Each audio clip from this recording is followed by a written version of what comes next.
వినాయకుని రూపం మనకెన్నో సంకేతాలను తెలియజేస్తుంది. తొండం. ఏనుగు తొండం చాలా సున్నితమైనది. ఏనుగు తొండం చిన్న సూదిని కూడా ఎత్తగలిగినంత సున్నితమైనది.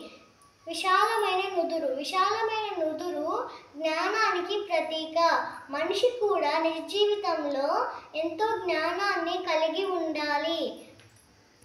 చిన్న కళ్ళు. చిన్న కళ్ళు అంటే దూరదృష్టి, సూక్ష్మ దృష్టికి ప్రతీక. మనిషి కూడా నిజ జీవితంలో దూరదృష్టి, సూక్ష్మ దృష్టిని కలిగి ఉండాలి. పెద్ద చెవులు. పెద్ద చెవులు అంటే వినడానికి ప్రతీక. మనిషి కూడా నిజ జీవితంలో మంచి మాటలు వినాలి. పెద్ద ఉదరం. ఎన్ని అవమానాలు పడినా కడుపులో పెట్టుకోగలగాలి. మనిషి కూడా నిజ జీవితంలో ఎన్ని అవమానాలు పడినా కడుపులో పెట్టుకొని దాచుకోగలగాలి. వినాయకుడి శరీరం ఎంత భారీగా ఉన్నా చిన్న ఎలుక కూడా మోయగలిగే అంత తేలికగా ఉంటుంది. ఎలుక అంటే కోరికలకి ప్రతీక. ఎలుకపై అంటే కోరికలపై ఆధిపత్యాన్ని సంపాదించాలి.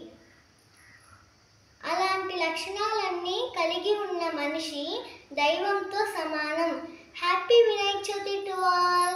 ఆ వినాయకుని ఆశీస్సులు మీకు ఎప్పుడూ ఉంటాయి.